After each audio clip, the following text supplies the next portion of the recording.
Did I put the clothes in the dryer? I hope they don't think I was serious. I need to be awake. Snacks. I want my brain shut off. Sleep already.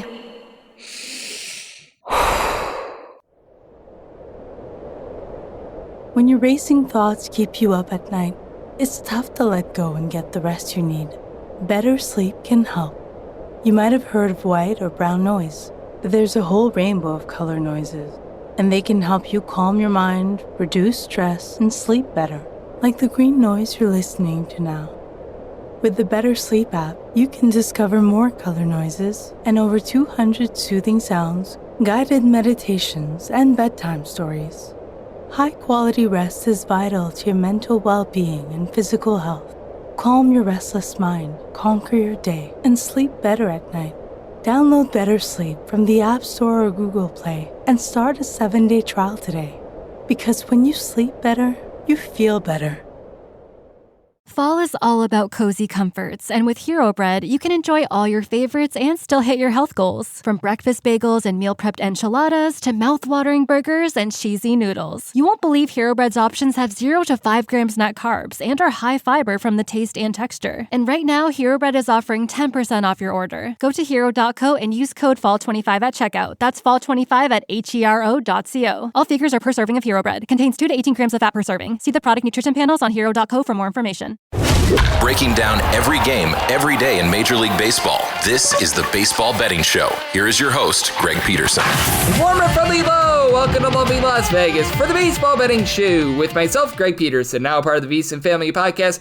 We've got an excellent podcast for you. Joining me in segment number 2, we're going to have one of our good friends aboard in one, Mr. Tanner Kern. He does such excellent work over at DraftKings. We're going to be chatting with him about what we've all been seeing here in the latter half of the baseball season, how murky this playoff picture is, if any teams are standing out to him that he's feeling relatively bullish/bearish on, and then additionally we have to dive in on some of these games for Saturday and some of the attributes that he's going to be taking a look at in teams that he may not be willing to trust in the playoffs. In the final segment, going to get you guys picks and analysis on every game on the betting board for this baseball Saturday as we touch them all. If you do have a question, comment, segment idea, what have you for this podcast, you have one of two ways to be able to fire those in. First one is my Twitter/X timeline at gunit_D1. Keep in mind, letters CM, name does not matter, so as per usual, please do send these into the timeline. And the other way is find an Apple Podcast review. If you rate this podcast 5 stars, it is very much appreciated. From there, you're able to fire in whatever you'd like to hear on this podcast via that 5-star review. While I did not get in any Twitter/X questions,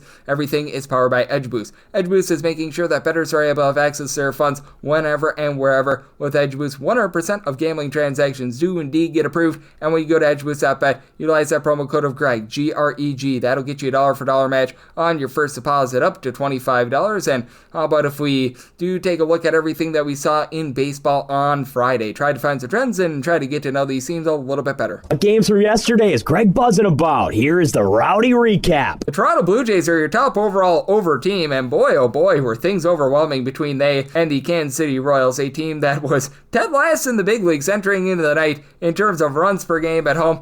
Well, they might not be anymore because they put up a 20 spot. 20-1. The Royals get the job done over the Blue Jays, where the Blue Jays, George Springer in the first inning did get a home run, so they did have a lead at some point. Michael Lorenzen, 30th home run season for Springer, and for Lorenzen, low mistake you would make in 7 2/3 innings. From there, you had Luinder Avila give you 4 outs out of the bullpen scoreless, and Mad Max Scherzer, well, he should be mad about this start. He gave up 2 home runs, he got 2 outs, and he gave up 7 runs, all of which were in Salvador Perez, 30th home run season, Michael Massey at third, and then Jack Caglione off of Tyler Heineman, the backup catcher, his 7th home run season. For Heineman, he's got one of the highest ERAs that you're ever going to find in baseball without it being infinite. The backup catcher came in for 1 1/3 innings, and he gave up 13 hits, 10 runs, all of which were earned. And then from there, Isaiah Kiner-Falefa, he comes in to be able to get the final 2 outs. So, yeah, that was not great, and along the way, you had Braden Fisher give you 1 1/3 innings scoreless. Tommy Nance gave up 3 runs in 2 innings. Uriel Rodriguez, Brandon Little came up big. They both gave you 2 scoreless innings, and then the floodgates open. For the Detroit Tigers, they continue to stumble, and all of a sudden, the AL Central is getting much more interesting than it needs to be. 10-1, the Atlanta Braves get the job done as Bryce Elder did not look elderly. He gives up a solo home run over the course of 7 innings of work going deep for Detroit. Spencer Torkelson, 30th home run season. Tyler Kinley and Lee Hunter-Stratton. They both led a scoreless inning, and about a trio of bombs for the Atlanta Braves. Brooks Baldwin off of Paul Seabold, 17th home run season. Ah-Sung Kim, his 4th home run season off of Chris Paddock, and Charlie Morton, he gives up Ronald Acuna Jr.'s 18th home run season. For Morton, he got 4 outs and he gave up 6 runs, all of which were earned. Rafael Montero was not Montero-able. He gave you 1 2/3 inning scoreless. Chris Paddock not bad in long relief, 2 runs allowed in 5 innings, and then Paul Seabold gets a pair of outs. He gives up 2 runs, both of which were earned, and Zach McKinstry, that would be a position player. He got the final out to be Ella Paul. That went off. For the Cincinnati Reds, they have been your best under team in all of baseball. They are back over the 40% mark with regards to the over, though. 7-4, they take down the Chicago Cubs. Now 87 unders, 59 overs, and 8 pushes for the Cincinnati Reds this season as they get to Shota Imanaga. 4 runs, 3 of which were earned, give it up in his 5 innings of work, and then Porter Oge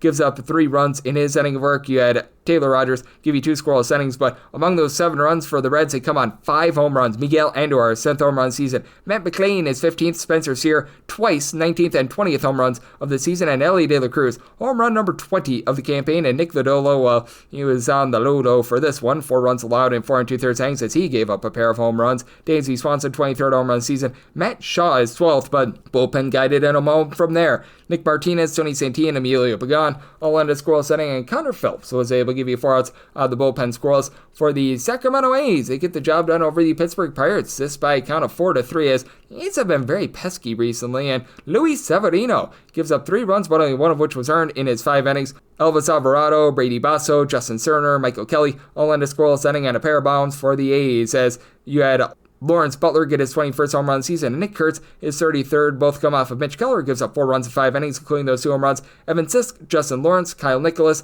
Isaac Madsen. They're all able to turn a scoreless inning, and for the Athletics, they've really struggled at home this far this season, but they're now 40-39 away from home this far this season. That's actually one of the best win percentages on the road in all of baseball, so kudos to them, and kudos to the Baltimore Orioles for being able to get a 4-2 win of their own over the New York Yankees, as the Orioles have been a really good under team as well. 63 overs, 86 unders, and 5 pushes. 3rd highest under rate in all baseball. Pittsburgh, by the way, 2nd highest under rate at 87 unders, 62 overs, and 5 pushes. But for Will Warren, well, he got worn out in this one. 3 runs, 1 of which was earned in 5 1/3 innings, hurt by one of his own fielding errors. And he does give up a home run in this one. Ryan Mountcastle, 6th home run season. And Trevor Rogers just continues to be amazing. He gives up 1 hit and no runs in 6 scoreless innings to lower his ERA to 1.35. Dietrich Enns, he gives up 2 runs in an inning, including a home run to Jazz Chisholm. He gets jazzy for his 30th home run season. And then Rico Garcia, Keegan Aiken, they both don't throw the ball over the mountains, but over the plate for a scoreless inning apiece. And for the Yankees, you did have Tim Hill give up a run in a 3rd of an inning, but Fernando Cruz and Mark Leiter Jr. give you a scoreless inning. Camilo Duvall and out of the bullpen scoreless as well. For the Boston Red Sox,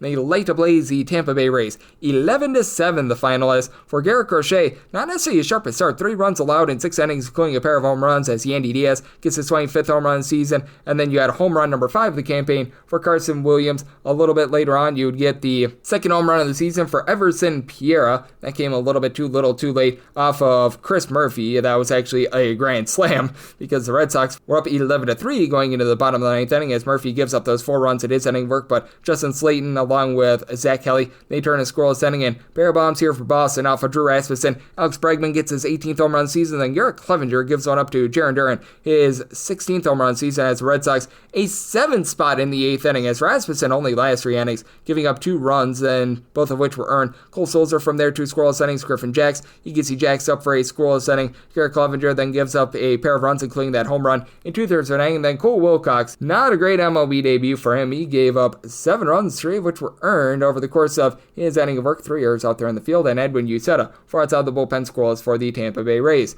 For the Chicago White Sox, they've been peskier in the second half of the season. They're able to take down the Slam Diego Padres by a count of 4-3. Padres, another one of your great under teams, 83 under, 66 overs, and 5 pushes thus far this season. And for the Pods, Dylan Cease, well, cease and desist. 4 runs allowed over the course of 6 innings, including a home run. Going deep for the White Sox, home run number 15 of the season for Miguel Vargas. And Davis Martin wasn't at his greatest. 3 runs allowed in 6 innings, but good enough to get the win as Jordan Leisure and Brandon Iser combined for 2 scoreless innings. And then you had a scoreless inning out of Grant Taylor. And for the San Diego Padres, Jeremiah Estrada, Wandy Peralta, they're both able to turn a scoreless inning. be able to turn lots of scoreless innings. The Seattle Mariners, they completely shut out the Houston Astros by a count of 4-3, and they now lead the AL West. As for Seattle going deep in this one, and Eugenio Suarez, his 47th home run of the season. Victor Robles, after he had thrown the bat in a minor league outing, he's back with the team. He gets his first home run season. Josh Naylor, his 20th home run season. Then Julio Rodriguez, his 31st home run season. That Rodriguez home run comes off of Hunter Brown, who gives up 2 home runs in 6 innings of work. Aniel De Los Santos, Craig Kimbrell both give up a home run in their inning of work, and Nick Hernandez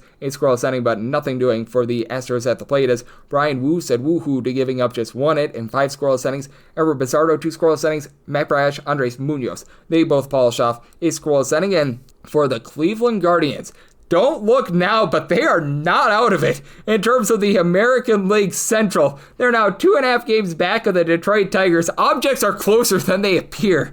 6-2, the Cleveland Guardians get the job done. As for Parker Misick, a relatively good start. 9 punch-outs, gives up 2 runs in 5 1/3 innings. And then from there, Matt Fessa at a Fiesta, pair of outside the bullpen scoreless. Jacob Junis, 2 scoreless innings. Cade Smith, a scoreless inning. The Guardians go 4 of 12 with men in scoring position as they get Pablo Lopez out of the game early, giving up 2 runs in 4 innings. From there, you had Cody Funderburk give you 1 1/3 inning scoreless. Cody Lawyerson comes in for 2 scoreless innings, but then Cole Pound Sands giving up 2 runs in 2/3 of an inning, and Michael Tonkin, he had an inning of work. He gave up 2 runs along the way as well. The Miami Marlins get the job done over the Texas Rangers in 12 innings, 6-4. The final as Jansen Junk, well, he was not drunk in this one. First time in 9 starts that he did not allow 3+ runs. 1 run allowed in 7 innings. Lake Bacarke gives him both lend a scoreless inning. Michael Peterson, great name, 2 runs, 1 of which was earned, allowed in the 10th inning, including a home run that sent this game to the 11th and 12th innings. Rowdy Tellez, his 16th home run season. Then George Soriano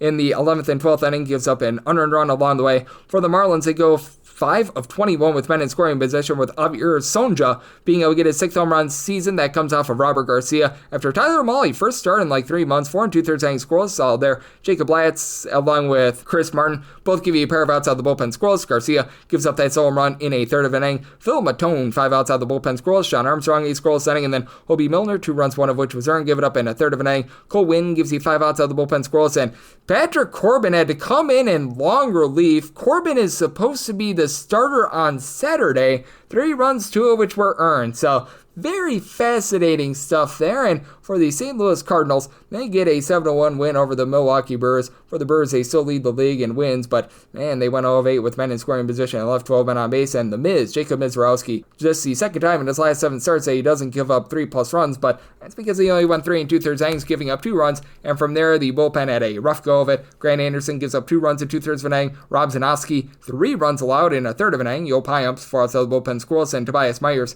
2 scoreless innings. But for the St. Louis Cardinals, they go 6 of 18 with men in scoring position. Sonny Gray had a sunny start, giving up 1 run in 6 innings. That was a solo home run to Sal Friedlich, 12th home run season. From there, Grayson Garacifo, 2 scoreless innings, and Ryan Fernandez was able to give you a scoreless inning as well. Lots of runs out there in Colorado. The Rockies get the job done over the LA Angels by a count of 7-6, who are just really flailing right now. For the Angels, also a really good over team this year. 83 overs, 65 unders, and 6 pushes. 56.1% to the over. As for Mitchell Ferris, not the start he was looking for. 7 runs, 6 of which were earned in 4 1/3 innings. Bullpen did their part from there. Robert Stevenson, Brock and Roll Burke, lend a scoreless inning. Chase Silseth, 5 outs out of the bullpen scoreless, and he did get a pair of home runs in this one. 2nd home run season for Denzer Guzman, and I believe that was his 2nd home run in the last 3 days, and you got a little bit more out of one Mr. Christian Moore, his 7th home run season, as they were able to go deep off of one Mr. Bradley Blaylock, who did not have a good start. 6 runs allowed in 5 innings, but bullpen from there was solid. Juan Mejia, Jimmy Erget, Victor Vodnik, Jaden Hill, they're all able to turn a scoreless inning. The New York Mets were able to get their offense on as they take it to the Washington Nationals. 12-6 the final, and for the Washington Nationals, you had Andrew Alvarez experience some regression, giving up 6 runs, 4 of which were in 3 1/3 innings. From there, PJ Poulin gives up 2 runs in 2/3 of an inning, including a home run to one Mr. Juan Soto, 42nd home run of the campaign. From there, you had Connor Pilkington give you a scoreless inning. Jackson Rutledge, 4 outside the bullpen, he allows a run. Soren Lau, pair of outside the bullpen scoreless, and Mason Thompson, he gives up 3 runs in an inning. CJ Abrams, 18th home run season. Out of his 18 home runs, by the way, 15 have come on the road. That comes off of Oscar Brazobin. For Brazobin, gives up 2 runs in a 1/3 of an inning after Brandon Sproat did not have the start that he was looking for. 4 runs allowed in 4 innings. Rest of the bullpen was solid, though. Ryan Elsley, surprisingly, Tyler Rogers, and Chris Stavinsky lend a scoreless inning, along with Brooks Raley for a scoreless inning, and pair of outs out of the bullpen scoreless for Ryan Stanek. And for the Mets, 5 of 11 with men in scoring position, and do have to have this up by midnight Pacific, 3 o'clock a.m. Eastern, but it does appear as though the LA Dodgers are going to get the job done in Clayton Kershaw's last start at Dodger Stadium, currently up by a count of 6-2 this in the 7th inning. Robbie Ray was more like Robbie Boo in this one. 5 runs allowed in 4 2/3 innings, including not 1, not 2, but 3 home runs. Going deep for the Dodgers, Miguel Rojas, his 7th home run season. Mookie Betts, he was the Betts around his 20th home run season. And then Shohei Ohtani, 52nd home run season. For Kershaw, not going to call it the greatest start in the world, but 2 runs allowed in 4 1/3 innings, so did not complete 5, not going to be able to get the win here. Eloy Ramos, 18th home run season, but right now bullpen doing their part. Edgar Enriquez, 4 outs out of the bullpen scoreless, and Justin Robelski has an out of the bullpen scoreless as well. And for the Giants, we have seen Spencer Bivens come in, 1 1/3 innings. He's allowed to run, and we're doing this as we are approaching the 9th inning. Phillies currently up by a count of 5-2 over the Arizona Diamondbacks as Taijuan Walker, not a lot of length, but not a bad start. 2 runs allowed over the course of 4 innings. He does give up a home run to Ketel Marte of the Marte Parte, 26th home run season. And for the Diamondbacks, Ryan Nelson, not a bad start himself. 2 runs allowed in 5 innings. Did give up a home run to Harrison Bader, 17th home run season. But for the Snakes, the bullpen is right now really letting them down. Nick Castellanos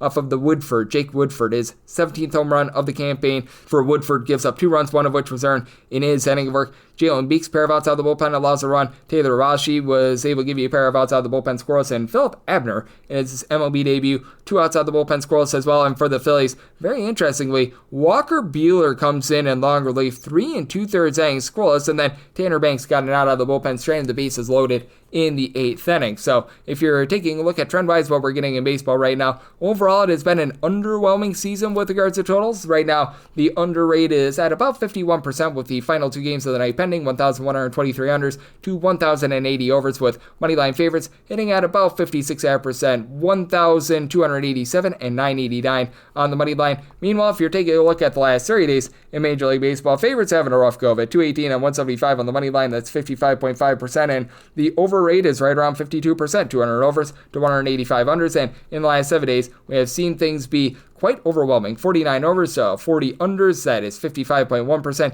even with darn near everything on Thursday going under, and moneyline favorites hitting at about 59.8%, 55 and 37. So that's what we're seeing in baseball right now, and that's where we're getting trend-wise. Coming in next, how about if we preview the Saturday games and this murky playoff picture with our good friend Tanner Kern of DraftKings right here on the Baseball Betting Show with myself, Greg Peterson, now part of the Beast Family Podcast.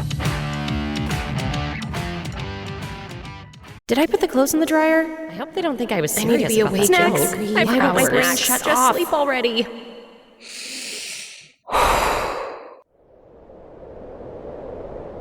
When your racing thoughts keep you up at night, it's tough to let go and get the rest you need. Better sleep can help.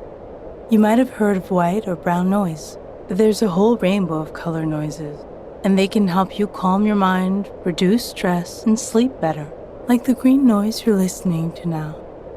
With the Better Sleep app, you can discover more color noises and over 200 soothing sounds, guided meditations, and bedtime stories. High-quality rest is vital to your mental well-being and physical health. Calm your restless mind, conquer your day, and sleep better at night. Download Better Sleep from the App Store or Google Play and start a 7-day trial today. Because when you sleep better, you feel better. Breaking down every game, every day in Major League Baseball. This is the Baseball Betting Show. Here is your host, Greg Peterson. And we're back here in lovely Las Vegas for the Baseball Betting Show with myself, Greg Peterson, now part of the VSiN Family Podcast.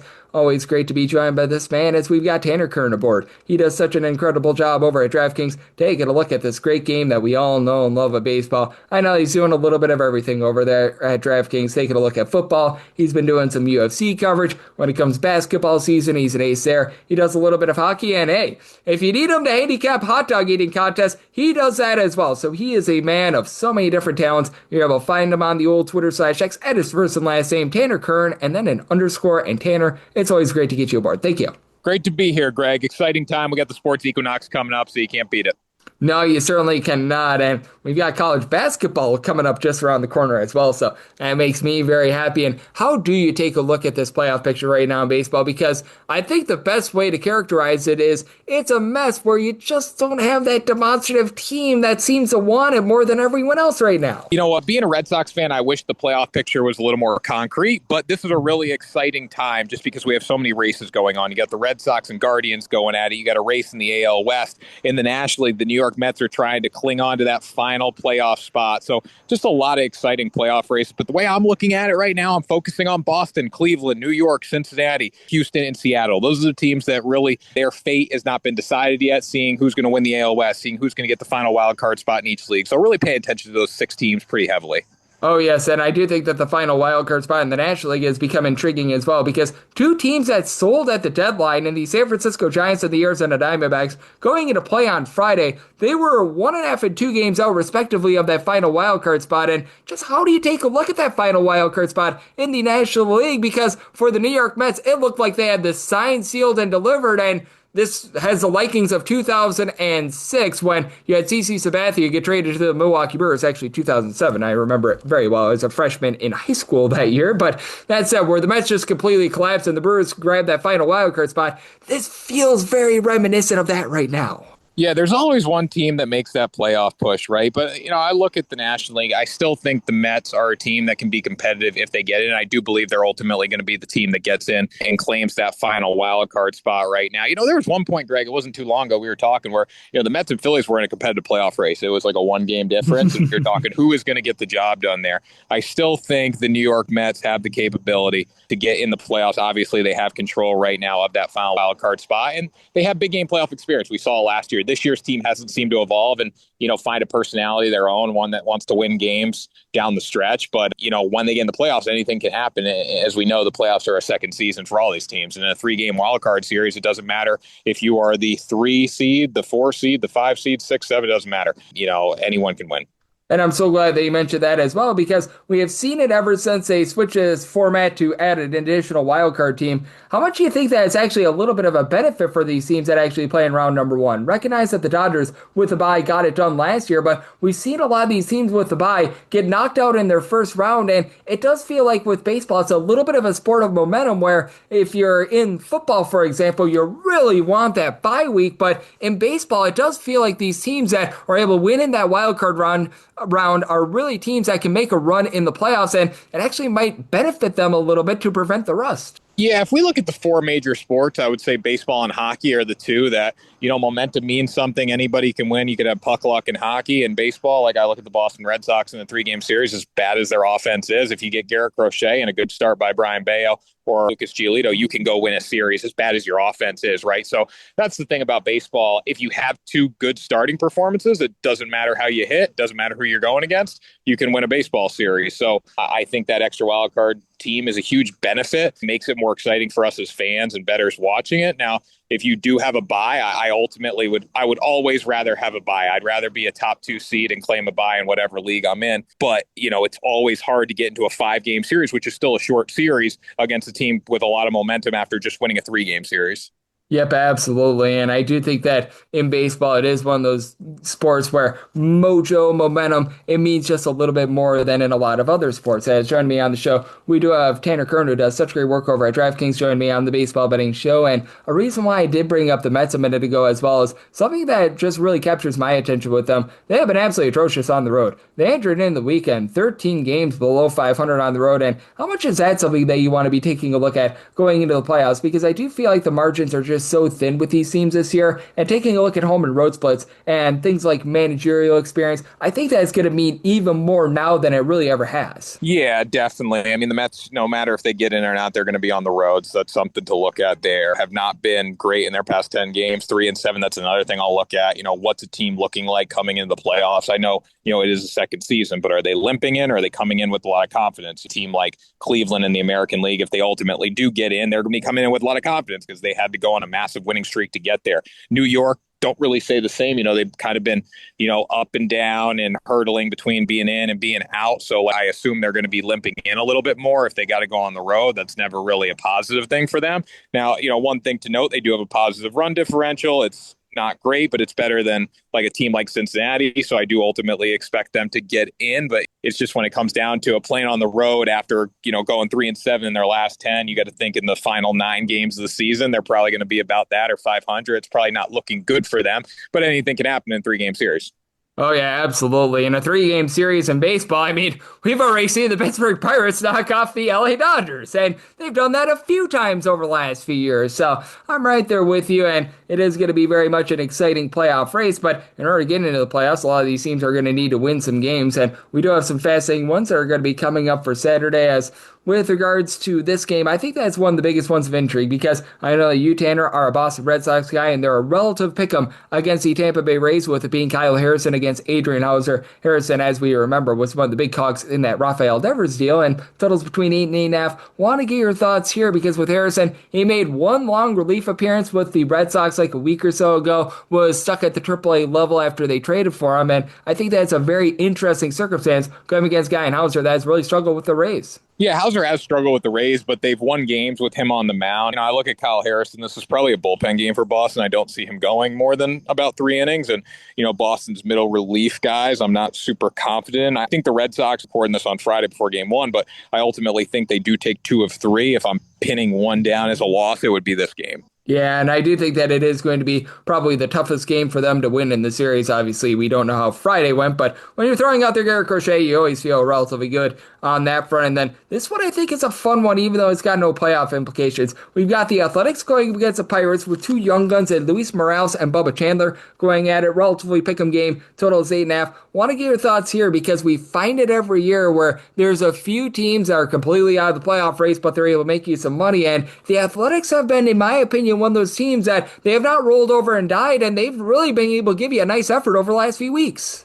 Yeah, I would take the A's in this game, watching them pretty closely in their series against Boston. The Red Sox definitely coughed up some moments there, but they played the field very well. They pitched well. They've been very hot lately as well. It wasn't just against the Red Sox. They've been hot heading into that one. I believe they had won 5 straight prior to that. So, the Athletics look really good right now, beating good teams in the Reds.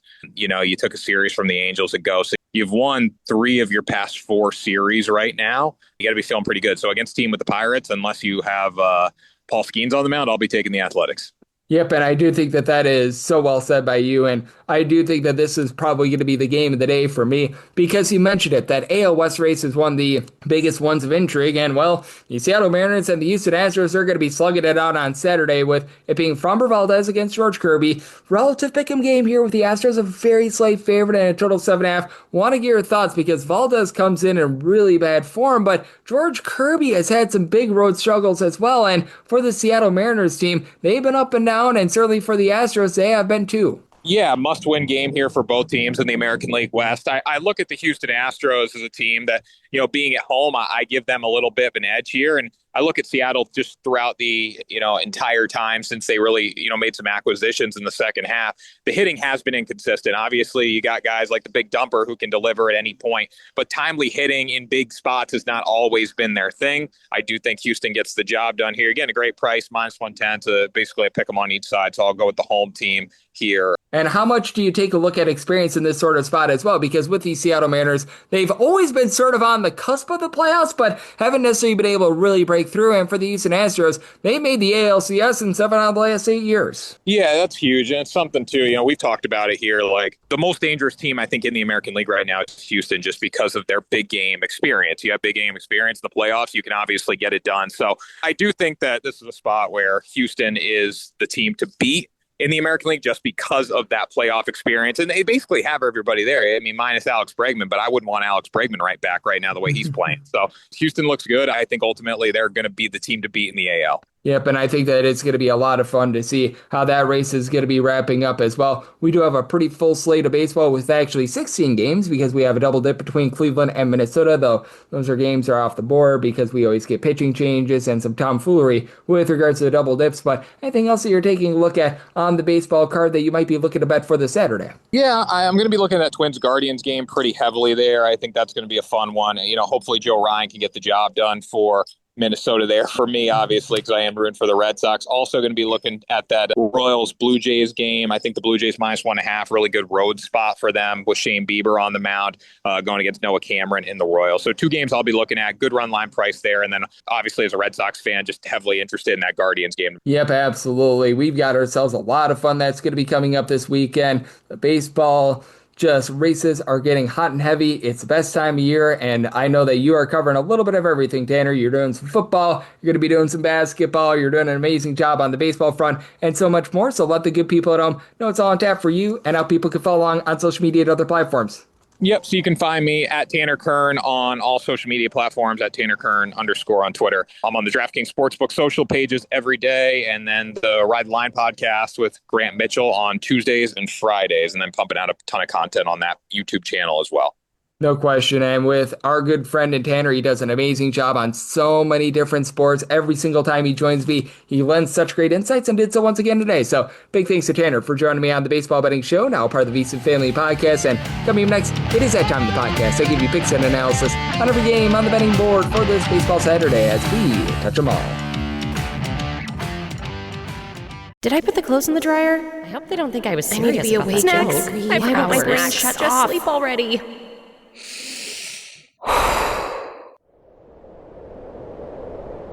When your racing thoughts keep you up at night, it's tough to let go and get the rest you need. Better sleep can help.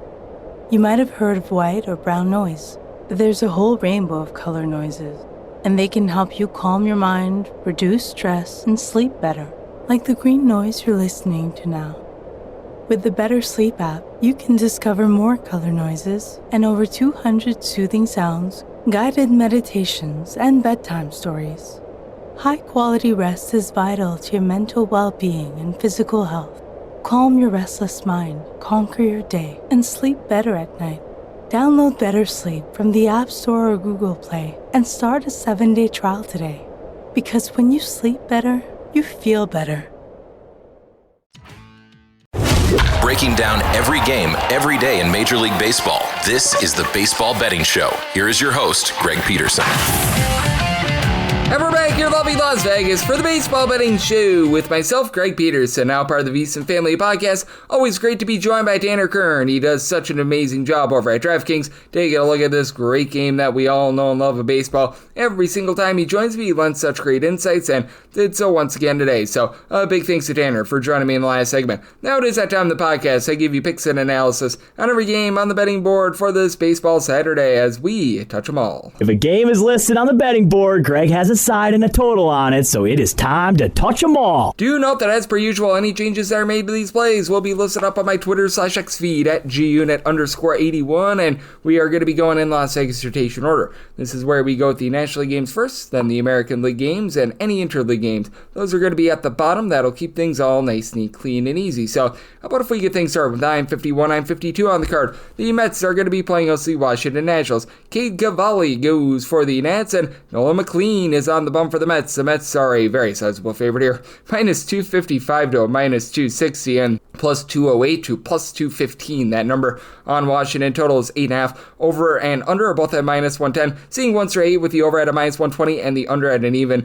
The initial run line on the Mets is actually -114. I find that to be very curious because I'm going to be willing to take a shot on the Nationals if we get to a +218 or higher. And I do think that we're going to be able to get that when we get the dime lines out here in Las Vegas. So when it's all said and done, I should be able to get in on the Nationals, but that's a very low run line considering it's a -250 favorite. But that's it for Cade Cavalli. He's given up 3 runs or fewer in 5 out of his last 6 starts. Is rocking a 4.71 ERA overall for the season, giving up 1.4 home runs per 9 innings, but has not given up a home run in each out of his last 3 starts. Feels like things are coming around for him, though he is only getting about 7.5 strikeouts per 9 innings. And Nolan McLean has just been great. 1.19 ERA in his 6 starts, 2 runs or fewer allowed in every single one of them. He's allowed 1 home run in 37 2/3 innings, and to go 37 2/3 innings in 6 starts is pretty impressive as well, and much needed because this New York Mets bullpen has not been great. Ryan Helsley has just been a disaster. Edwin Diaz sometimes makes it interesting, but he's been rock solid. Brooks Raley has been good as well, but we've seen Reed Garrett toil pull a little bit.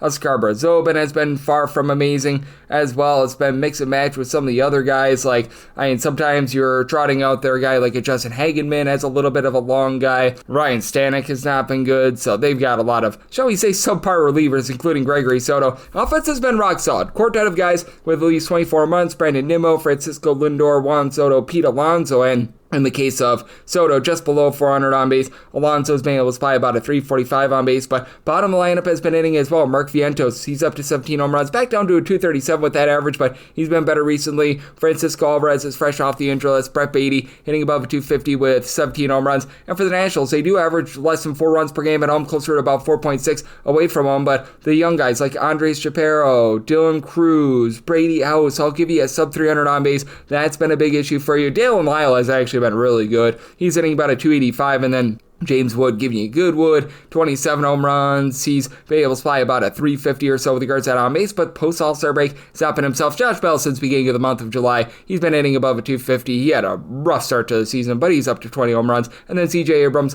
of his 17 home runs, 14 of them have come away from home. But Nationals also a disaster class with their bullpen, dead last in terms of bullpen ERA, like Shinkowski, Ogasara, Mason Thompson, Orlando Rabalta, Connor Bilkington, so many guys with an ERA above a 450. Clayton Peters actually not been bad for this bullpen, but I said, I do look at this spot, and I do think that Cade Cavalli is good enough to be able to give you a shot here. I feel like this number has went a little bit too far, plus 218 or better. Going to be looking at the money line in the Nationals, and I think that both of these young guns give a really good start. Semi-total 7.7, so like the under to go along with that Nationals plus money line. 953, 954 on the card. The Reds, yes, we're on to Cincinnati. They play out the Chicago Cubs. Javier Assad is on the bump for the Cubs, and Zach Littell is on the bump for the Reds. The Reds do find themselves in a relatively pick-em game, and between even money to minus 110, and between minus 110 to minus 118. That number on the Cubs, total is 9, over and under anywhere between minus 105 to a minus 115. And for the Reds, I made them a slim underdog of a plus 108, so we could get to a minus 108. So when we get minus 110 on both sides out here in Las Vegas, if the Cubs are a pick'em, I'll be willing to take a shot on them on the money line. For Littell, the big thing is he's just given up too many home runs for my liking. This dates all the way back to his time with the Tampa Bay Rays. Does a nice job in terms of not beating himself. Only about 1.6 walks allowed per 9 innings, but 474 ERA with a 466 fielding dependent ever since he's gone to Cincinnati. Overall for the season, a 386 ERA, but again, 46 fielding dependent with 1.7 home runs allowed per 9 innings, fewer than 6.5 strikeouts per 9 innings, so pitching to a lot of contact. And since Javier Assad has come off the injury list, he's been solid. He's given you a 423 ERA, never has been a strikeout guy. For his career, about 7.5 strikeouts per 9 innings, down to about 4.9 strikeouts per 9 innings here, but he's limiting damage, 3 home runs allowed in those 6 appearances across 27 and 2/3 innings. He's made sure that he's been able to hold down the fort. He did give up a 4th spot against the Washington Nationals in a start, but past that, 3 runs or fewer in all of his appearances, and he's backed up by a relatively solid bullpen. Daniel Palencia is someone that is on the injured list, so that hurts to see him a little bit, but then you've got the likes of a Taylor Rogers, Drew Pomerantz, Caleb Theobar, Brad Keller, these guys who have been able to give you a sub 325 ERA this season. Andrew Kittredge in his time with Cubs has been rock solid as well. Now for the Cubs bottom 8 lineup in terms of run creation ever since the All-Star break, though, Nico Horner has been hitting well above a 300 since the All-Star break, and Matt Shaw, 9 home runs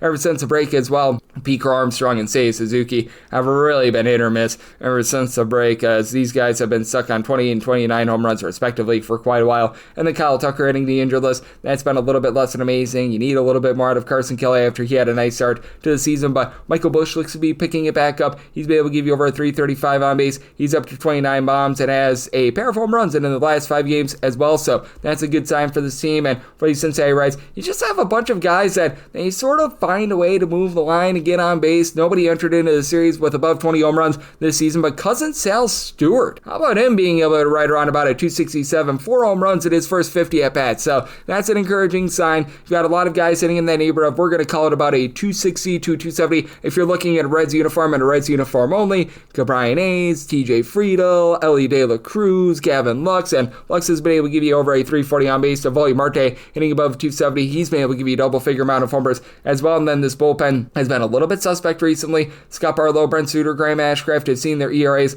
go above 4, but Emilio Pagan, though he gives up a few too many home runs, and Tony Santillan have been able to lock things down as well. So I did set my money line price at a minus 108. When it's all said and done, if this is a relatively pick 'em out here in Vegas, I'll be willing to take the Cubs up to a minus 107 on the money line, and main bet total 9.1. So at a 9, I'm in on the over. 9:55 9:56 on the card. It is the Milwaukee Brewers on the road against the St. Louis Cardinals. Chad Patrick is on the bump for the Crew, and Miles Mikolas goes for the Cardinals. Cardinals are an underdog, anywhere between plus 113 to a plus 123, and between minus 138 to a minus 150, that number on the Crew. 8.5 is the total. Overs between minus 115 to a minus 125. Unders between minus 105 to a plus 105. I'm actually willing to take a shot here on the Cardinals. I set them at a plus 116. Chad Patrick has been coming out of the bullpen recently for the Brewers, so I do wonder how much length he's going to be able to lend, because his last real start came on the 9th, and that was a start in which we went 4 1/3 innings, and ever since then he's made like a bunch of 1-inning appearances, so that does have me feeling a little bit suspect on this. And for Chad Patrick, he's actually been able to get quite a few strikeouts this year, 9.5 strikeouts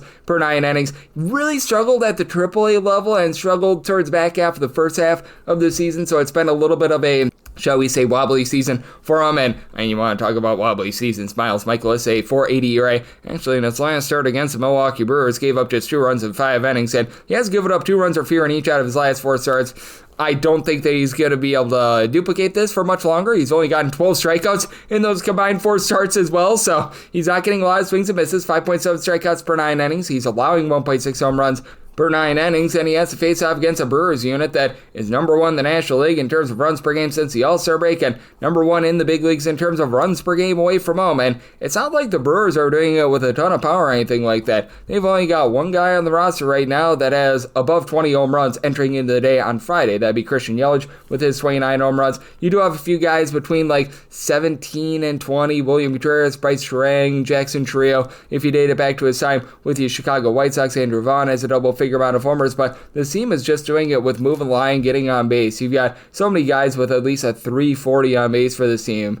Caleb Durbin, Sal Frelick, William Contreras, Bryce Terang, Yelich, Isaac Collins. These guys have been rock solid since coming on over to the Brewers. You've had Andrew Vaughn give you a 376 on base. Jackson Trio doesn't necessarily hit for a ton of on base, but 277 average with his 20 home runs has been rock solid. And for the Brewers, they are probably going to utilize quite a bit of the bullpen here, and it is a bullpen that's getting healthier. Grant Anderson is off the injured list, along with Think Mears. Those are 2 nice pieces. They're still deal with DL Turner and Paul on the injured list, but they do have multi-inning guys. Aaron Ashby, Abner Uribe, both of these guys have been able to supply you with a sub-275 ERA. Trevor McGill being injured has hurt them, but you've got Eric Fetty, who's probably going to be able to fill a few innings, and since coming on over to the Brewers has been a little bit better, though it's obviously a little bit suspect. And for the St. Louis Cardinals, they do have one of the best bullpens that you're going to find in the big leagues. They traded away Ryan Elsley at just the right time before he truly started pooping the bed, but and you've got the likes of Jojo Romero, Riley O'Brien, Matt Savanson, throw in there Kyle Leahy. These guys give you a sub-335 ERA. Problem has been the offense. They've been a bottom 3 offense in terms of run creation ever since the All-Star break.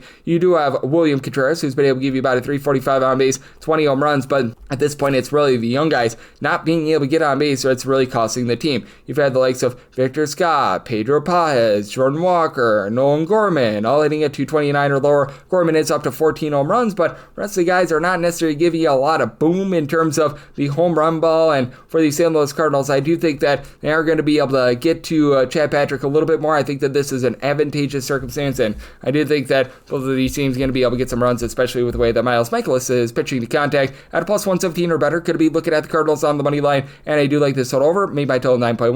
957, 958 on the card. The Phillies hit the road, facing off against the Arizona Diamondbacks. Zach Allen looks to fill it up for the Saints. Aaron Nola looks to be super for the Phillies. 9 is the total, over and under both at minus 110. The Diamondbacks are between minus 112 to a minus 119, and between minus 104 to a minus 106 is that number on the Phillies. And I mean, somehow, someway, the Arizona Diamondbacks are fighting for a playoff spot, and I think they get this one. I set them at a minus 121. Aaron Nola's been terrible this year. Like, I wish I could put it any other way, but he's becoming unpitchable in the postseason right now. For Aaron Nola, he's got a 6.44 ERA, giving up 1.9 home runs per 9 innings. Like, it has been atrocious since coming off the injured list. He has given up 3 runs or more in all but one of his starts, and he had 2 starts against the Washington Nationals. Like, man, it has been less than savory. His last road start gave up 6 runs in 5 innings against the Brewers, and I think they gave up 5 of those in the first inning. And for Zach Allen, it's been a rough season for him. But all of a sudden, Zach Allen's actually giving you a little bit of something. A 4.73 ERA. The fielding independent is more around about a 4.51. He's getting only about 8 strikeouts per 9 innings, career high 1.4 home runs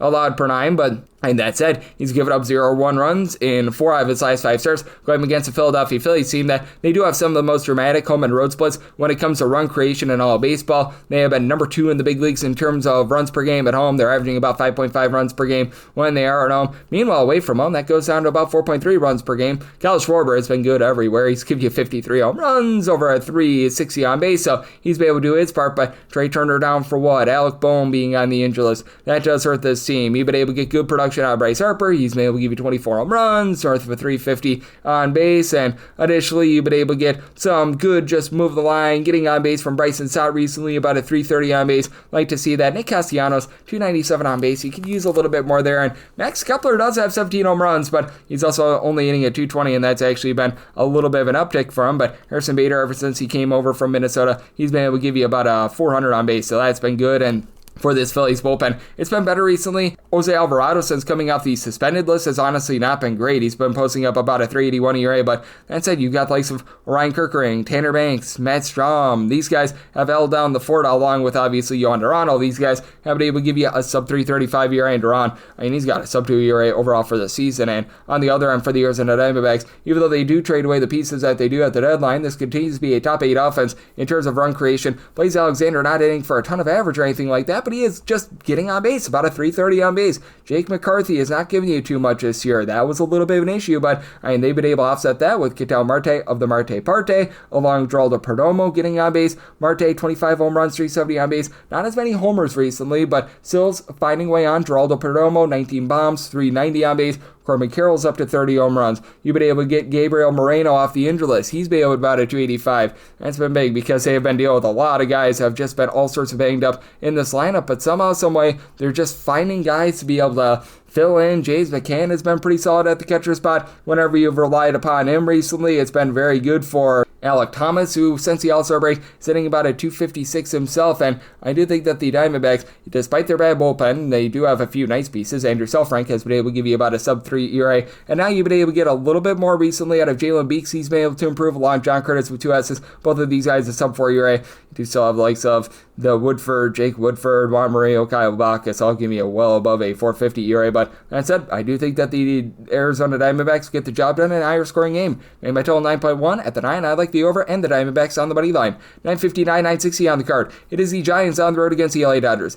Tyler Glasnow is on the bump for the Dodgers. Kai-Wei Tang goes for the Giants, and the Giants are a very sizable underdog, between plus 195 to plus 205, and between a minus 233 to minus 245. That number on Los Angeles. 8.5 to 9 is the total on the 9. The under is minus 120, and the over is even. On the 8.5, the over is minus 120, and the under is even. And with the Giants, I did set them as an underdog of a plus 236. If you're looking to lay a run half with the Dodgers, I was willing to go up to a minus 120, and right now, that's a minus 106, so sign me up there. For Kai-Wei Tang, he actually has some good swing and miss stuff. The problem is, he just doesn't really, for one, lend a lot of length, and two, he is giving up quite a few walks. 5.1 walks per 9 innings. Now, he's only given up 1 home run in his 7 overall appearances, but in 7 appearances, 26 and 2/3 innings, you'd like to see a little bit more there. He's only went north of 4 innings in one of his appearances thus far, and that was against the Colorado Rockies, so less than savory there. And on the flip side, you've got a guy in Tyler Glasnow who he's been giving up a few too many walks himself. Overall for the season, 4.2 walks per 9 innings, but he still has his swing and miss stuff going, 10.5 strikeouts per 9 innings. And since coming off the injury list, he has given up 300 runs or fewer in all but one of his starts. So he's looking like the Glasnow that we all know and love. He's been able to reduce on giving up hard contact, just 1 home run allowed over the course of his last 4 starts. And he's backed up by a lineup of the LA Dodgers that is just completely different whenever Max Muncy is out there. Without Max Muncy, they were averaging about a full run and a half per game less, and they had a losing record without Max Muncy. And you take away this Dodgers team, overall, they are number 1 in the big leagues in terms of run creation at home, about 5.55 runs per game. Muncy is a big part of that, 370 on base, 17 plus home runs, so do love to see that. They are dealing with Will Smith, who loves to get jiggy with it, being on the injury list, but you still have Shohei Ohtani doing Shohei Ohtani things, 51 home runs, over a 380 on base. Freddie Freeman's moving the line. He's been able to give you 365 on base. He's up to 21 home runs. You've been able to get a lot of, shall we say, on base percentage out of Teoscar Hernandez, but 24 home runs there. Andy Paz has been able to give you 25 home runs. He's been able to about a 275. You do need more out of the likes of Michael Conforto and company, but that's been solid.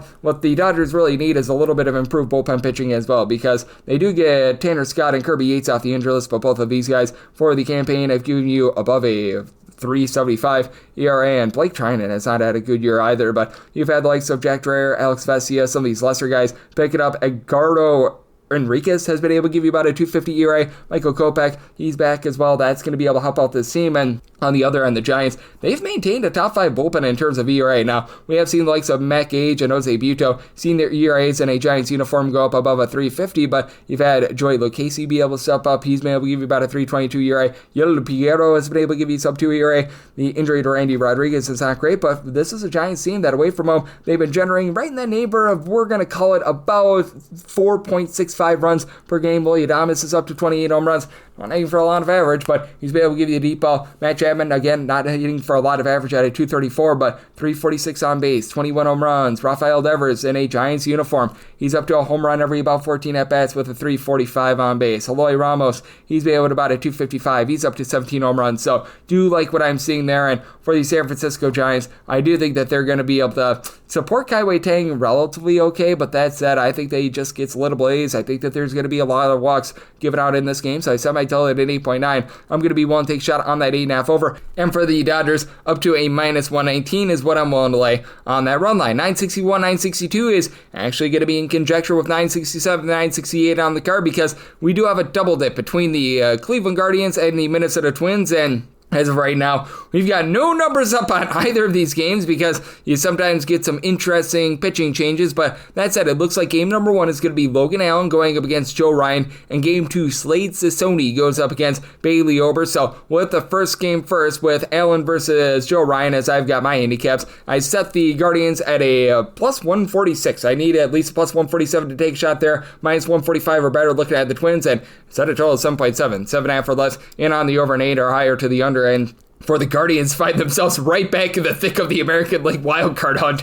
I have no idea how. Logan Allen has not been good this far this season. For Logan Allen, right now, he's rocking a 4.36 ERA, fielding dependent of a 4.56. He's only allowing 1.1 home runs per 9 innings, but 6.9 strikeouts and 3.7 walks per 9 innings. He comes in having allowed at least 3 runs in 4 out of his last 5 starts. He's given up 4+ runs in 3 out of his last 4, and he's not giving up the deep ball, but he's not getting really any strikeouts whatsoever. And Joe Ryan continues to be one of the more steady Eddie pitchers out there in the American League. 3.35 ERA. I recognize that he had a few less than savory starts, 5+ runs given up in 3 out of his last 5 starts, but I'd said 10.1 strikeouts to 2 walks per 9 innings, 3.35 ERA, 3.50 fielding independent. And with regards to Mr. Joe Ryan, he gets to go up against the Cleveland Guardians team that's in the bottom 4 in the big leagues in terms of run creation. You just don't have a lot outside of Jose Ramirez and company. As for Jose Ramirez, he has been tremendous. He's been able to give you 29 home runs, 355 on base. Steven Kwan at the top has been able to about a 270 as well. But you just take a look at some of these guys at the bottom, and man, you're just not getting anything whatsoever out of them. David Fry, Bo Naylor, John Kenzie Noel, Nolan Jones, Daniel Schneemann, all hitting at 214 or lower. None of these guys above a 300 on base.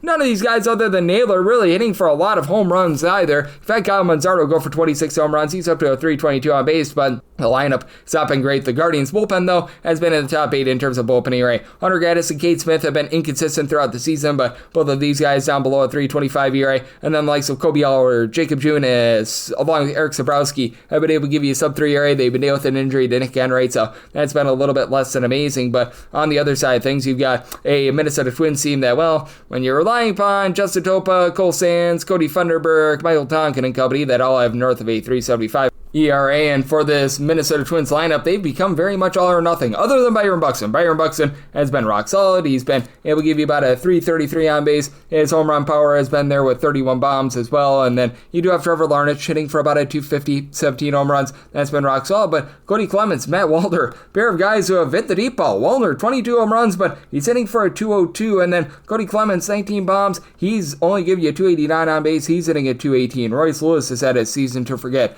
Ryan Jeffers has been pretty solid when he's been out there, 353 on base. And Lucas Shield, the young guy, has been able to step up. He's been able to above a 300, but some of these mix and match guys like Deshaun Kursky, Mickey Gasper, James Elman, hitting below a 225. That has been a little bit less than savory, but do you think that in game number 1, Joe Ryan carries the day, minus 145 or better? Look at the Twins, plus 147 or better. The Guardians, and then 7.5 or less, in on the over, 8 or higher, the under. And then game number 2, Slade Cecconi against Bailey Ober. I said the Guardians at a minus 118 on the money line, and an 8 or less, I'm in on the over, 8.5 or higher the under, so we need at least a plus 119 to take shot on the Twins, minus 117 or better. Looking at the Cleveland Guardians, as neither of these starting pitchers are really that great, I'm willing to just back the bullpen here of the Cleveland Guardians, because for Sassoni, he's got a 4.39 ERA, fielding dependent more around a 42, 1.7 home runs allowed per 9 innings. He's given up 3 runs or fewer in 4 of his last 5 starts, but he has been getting absolutely pelted when he has been getting his road starts thus far this season, as he's got a 4.23 road ERA,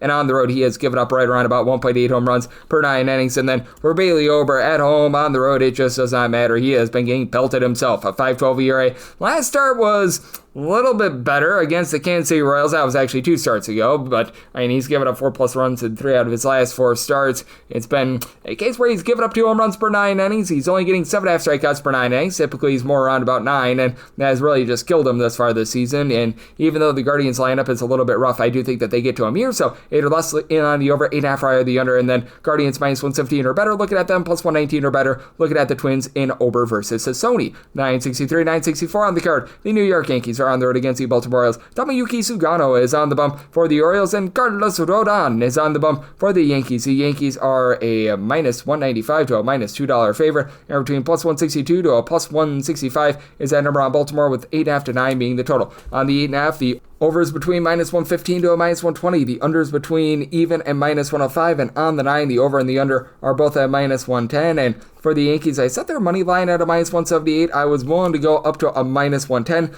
with regards to the run line. Right now, we're finding that more around about a minus 115. And I think that when it's all said and done, we should be able to get some good plus money on the Orioles. So it's a little bit wait and see there, but I'd say with regards to Carlos Rodon, he has been able to do a pretty rock-solid job in terms of limiting the deep ball this year, unlike in past years. Carlos Rodon, when he's had his rough seasons, he's been giving up quite a few home runs. This year, he's down right around about 1 to 1.1 home runs allowed per 9 innings, 9.5 strikeouts at 3.5 walks per 9 innings, 3.11 ERA compared to a 3.86 fielding dependent. He's given up 2 runs or fewer in each out of his last 6 starts. Does face off against the Baltimore Orioles team that has some pretty demonstrative home and road splits for the Orioles. They're second worst in the American League in run creation away from home at 3.95 runs per game. That goes up to about 4.5 to 4.6 runs per game when they are at home. They are a little bit of a banged up bunch, though, as right now you've got Adley Rutschman on the injured list. Jordan Westberg hit the IL as well. So your main constants right now are Jackson Holliday and Gunnar Henderson. These 2 guys have been doing a rock solid job moving the line, getting on base. Henderson, he's hitting for about a 275 with 16 home runs. Jackson Holliday, 17 home runs. He's been able to about a 250. And then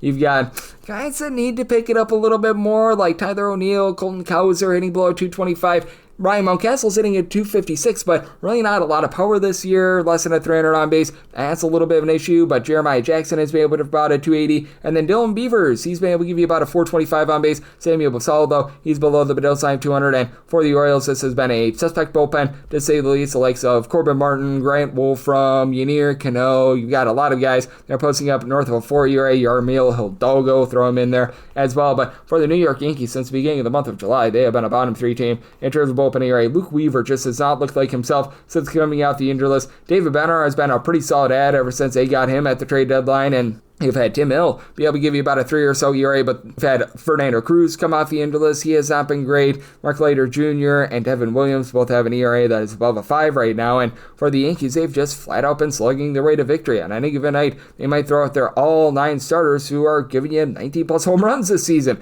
with Giancarlo Stanton being able to do so in only about 222 at-bats, giving you about a 340 on base. You've had Ben Rice be able to move line, hitting at 250, 23 home runs. Obviously, Aaron Judge is judge, jury, and executioner, 450 on base, 48 home runs, but Cody Bellinger, 29 bombs, hitting at 275, so up and down the boulevard, you've got a lot of good hitting with regards to this Yankees team, and they're becoming a little bit less all-or-nothing, though they do still very much rely upon the deep ball. And for Baltimore, I do think that with Sugano pitching to a lot of contact, that is going to be a little bit of a detriment here for Tomoyuki Sugano. He just is not really getting a lot of deception. He doesn't hurt himself, as he's only giving up about 2.1 walks per 9 innings, but 6 strikeouts at 1.7 home runs per 9 innings, 4.39 ERA compared to a 5.08 fielding dependent. He's given up 4+ runs in 3 out of his last 4 starts, so interesting circumstance here. If we can get down to about a minus 110 on that Yankees run line, right now that's a minus 115, we'll be looking there, plus 179 or better, we'll be looking at the Orioles, so we'll see where the overnight line movement goes there, but I'm going to be in on this total over. I did set my total at a 9.2. 965, 966 on the card. It is the Boston Red Sox on the road against the Tampa Bay Rays, as it is Adrian Doogie Hauser on the bump for the Rays. Kyle Harrison is on the bump for the Red Sox. Red Sox are a very small underdog here, between minus 104 to a minus 110, minus 110 to a minus 114 is that number on Tampa Bay. 8.5 is the total. Over and under both at minus 110. Seeing a straight 8 out there. That over is minus 115, under is minus 105, and I'm going to be willing to take a shot on the over. I did set my total at an 8.8 for Adrian Hauser ever since he has come on over to Tampa Bay. The regression that he was supposed to experience in Chicago, well, it has followed him all the way down to the Sunshine State as he posted up with the Chicago White Sox, just an absolutely remarkable 2.10 ERA. He was getting only about 6.2 strikeouts per 9 innings, but wasn't allowing the deep ball since getting to Tampa Bay. Has gone up to a 4.67 ERA overall for the season, 3.11 ERA, 3.74 fielding dependent. He's reducing on the deep ball, giving up 0.7 home runs per 9 innings overall this year, but 1.2 home runs allowed per 9 innings since getting to Tampa, and he's given up 3+ runs in 3 out of his last 5 starts. Now he does face off against a Red Sox lineup that is banged up with Roman Anthony being out of the fold, and they've still been dealing with the Wilder Abreu injury, but that said, you just have a lot of guys that they're finding a way on base. You've had Nate Eaton be able to hit about a 300 along with Rami Gonzalez. Rob Refsnyder is a guy that moves the line, hitting above a 260, along with Jaron Duran, Trevor Story hitting between about a 262, 268. Story's up to 25 home runs. You've had Carlos Narvaez at a 245. He's got a little bit of pop. Nathaniel Lowe has been hitting for much better average ever since they got him away from Washington as well. And with the Tampa Bay Rays, this is a pretty lethal lineup of their own. They've got some nice smashers in the middle, and Yandy Diaz, who's been able to give you 24 bombs, hitting for nearly a 300. You've had Nathaniel Lowe get low for 29 home runs, and then Junior Caminero, the 40-plus home runs. He's up to 44 bombs. That has been very rock solid. Though Caminero is dealing with a little bit of an injury. I had to factor him out in this game because, well, he was out of the lineup yesterday. He's right now listed as day today. For the Rays, this has been a top 10 team in terms of bullpen areas since the beginning of the month of July. Even though I'm not necessarily crazy about Griffin Jax, Brian Baker, both of these guys have given you north of a 3.75 ERA this far this season. But Garrett Clevenger, Pete Fairbanks, Eric Gorze have been able to give you a sub 3.50 ERA this far this season. And if you look at things ever since the All-Star break, you've had a few guys just be able to step up and give you some good innings for this team, as Griffin Jax actually has a sub-4 ERA ever since the All-Star break, and same for Brian Baker, so these guys have been able to do a pretty rock-solid job there. And for the Boston Red Sox, this continues to be one of the best bullpens in all baseball. Top 5 in terms of ERA, with Aroldis Chapman supplying about a 1.25 ERA and 13 strikeouts per 9 innings. He's just been so great, but that said, Chris Murphy, along Greg Weiser, Justin Wilson, Steven Matz, these guys have been able to give you a sub-3 ERA. They've been dealing with Brandon Bernardino, dealing with a little bit of an injury, but still, you've got relatively good depth in this bullpen, and I do think that for Kyle Harrison, he's going to be able to come up and give this team a little bit of something. He was actually one of the main pieces that they acquired in the Rafael Devers deal, which I think that that's very amazing. And for Kyle Harrison, when he was with the Giants and when he was getting starts for them, he wasn't awful, but he wasn't amazing. He was posting up a 4.56 ERA with 9.5 strikeouts, 3.5 walks per 9 innings. He's only made really one appearance thus far with the Red Sox, 3 scoreless innings, but again, I'm not going to take too much out of 3 innings. They had to send him down to the minor league level before they recalled him about a week or so ago, and when he was down at the AAA level, he was getting about 9 strikeouts to 5 walks per 9 innings, but wasn't really giving up a lot of hard contact. Not amazing, not terrible, but I think that he's going to be on par with Adrian Hauser, and I think that the Red Sox bullpen finds a way to get the job done. Set my total at an 8.8. I like the over, and the Red Sox, I set it as a minus 111 favorite, so going to be willing to take them on the money line. 967, 968 was part of the Guardians and Twins twin bill, so we go to 969, 970. The Royals playoffs to the Toronto Blue Jays, as you've got one Mr. Shane Bieber, who has a fever for getting strikeouts, going for Toronto, and Noah Cameron goes for the Royals. Royals do find themselves as an underdog between plus 122 to a plus 130, minus 144 to minus 155 is that number on Toronto, with 8 to 8.5 being the total. On the 8, the over and the under anywhere between minus 105 to a minus 115, and on the 8.5. Under is minus 120, over is even, and with the Blue Jays, I set them at a minus 146 on the money line. Don't necessarily want the run line with the way that the bullpen has performed overall for the season. You guys like the likes of Yuriel Rodriguez, Braden Fisher, Brandon Little, Louis Varland, who will be able to give you a sub 3.35 ERA, but post All-Star break, pretty much all those guys have an ERA above a 4, so they've really been pooping the bed with that regard. But that said, you've got Shane Bieber, who's been able to do a really good job ever since they recalled him up to the big league level. He was done right with his minor league rehab. He's made 5 starts, 3.72 ERA, but the fielding independent is more around about a 3.39. He's getting 9.3 strikeouts per 9 innings, really not giving out a lot of walks. 4 walks given up in his 5 starts. He has also given up 4 home runs, but all in all, I take a look at things and I'm very encouraged by that. Meanwhile, you've got a guy in Noah Cameron that he's just not getting a lot of swing and miss, and I do think that he's doing for a bit of regression as he's got a 2.98 ERA. The fielding dependent, though, is more around about a 4.21 as he has been getting only about 7.5 strikeouts per 9 innings. He's given up 1.2 bombs per 9 innings. He has given up 2 runs or fewer in all but 4 out of his 22 starts. Actually, might be all but 5 of his 22 starts, but I mean, he's just been able to stay at that 1 to 2 run range in so many of his starts, but he does not have to go up against a Blue Jays team that is towards the top in the American League in terms of run creation. As for the Blue Jays, they are averaging over 5.6 runs per game ever since the All-Star break, with George Springer being such a good catalyst for that. 390 on base. He's been able to supply 29 home runs. Flagger Jr., not necessarily the home run power that you were expecting with 23 home runs, but still hitting at 300. You've got a guy in Bo Bichette who's been able to above a 300. He's been able to give you 18 home runs. Dalton Varsho, a home run every about 12 or so at bats. Don't call his name Oleander Kirk has been able to about a 290. Even the backup catcher in Tyler Heineman has been able to hit for a lot of average. Just 1 through 9. This is a very fearsome lineup aside from maybe Andres Gimenez. And for the Kansas City Royals, the bottom of the lineup has just been hurting this team. The likes of Jack Aglione, Michael Massey, John Rave, hitting below 225, not necessarily with a ton of power. That has not been great. Now they got a pair of home runs out of the young gun and Carter Jensen. We'll see what he's able to do moving forward. But I mean, you do have Salvador Perez, who's been able to supply a lot of power. He's been able to give the team 29 home runs, but less than a 290 on base. Vinny Pasquantino, 30 bombs. He has been rock solid. And Bobby Witt Jr., 350 on base, the stolen bases, the 22 home runs. He's been good. And for the Royals, they are going to have a little bit of a leg up in the bullpen when you've got the likes of Lucas Erceg, Carlos Aceves. That's big, but it looks like they're going to be without Erceg moving forward. He may or may not be hitting the injured list, but I factor him out for this game. You've got Steven Cruz, so just now coming off of the injured list. That should be able to help out a little bit in the interim, but obviously still a downgrade. Daniel Lynch, he's been able to give you about a sub 3.25 ERA, and when it comes to the Blue Jays, I do think that they find a way to be able to get to Cameron, and they do find a way to be able to get the job done. I did Semi-Tola and an 8.1. Royals are right now dead last in the big leagues in terms of run creation when they are at home, so I'm going to be willing to take a shot on that 8.5 under, and with the Blue Jays, I'm willing to lay up to a minus 145 on that money line. 971, 972 on the card. The Astros play host the Mariners as George Kirby goes for the Mariners from Valdez. It's on the bump for Houston. Houston does find themselves in a relatively pick'em game between minus 110 to a minus 116 on Houston, minus 104 to a minus 110. It's that number on Seattle. 7.5 to 8 is the total. On the 7.5, over is minus 120. The under is even, and on the 8, the under is minus 120 and the over is even. And for Seattle, I did set them as a plus 138 underdog. I'm going to be able to take a shot on the Astros. Now, Framber Valdez is on a really, really bad run. He has given up 4+ runs in 5 out of his last 6 starts, and things appear to be going a little bit sideways for him. That said, I think that this is going to be a good bounce back spot for him, and he's still not giving up home runs. 0.6 home runs per 9 innings overall for the season allowed, 8.6 strikeouts, 3.1 walks per 9 innings. He still has a 331 fielding dependent, and for Framber Valdez, when he has been in Houston this season, he has been at his best. 221 home ERA compared to a 496 ERA on the road, 0.6 home runs allowed per 9 innings when he is at home. And for George Kirby, he's coming off of a confidence booster where he was able to get 14 strikeouts against the LA Angels. He just gets a bunch of strikeouts against those guys, as he had a combined 9 strikeouts in his previous 3 starts. So very fascinating to say the least. 446 ERA compared to a 353 fielding independence. So to him for a lot of positivity. The walks are up a little bit with him, but still 2.2 walks per 9 innings. He's been solid.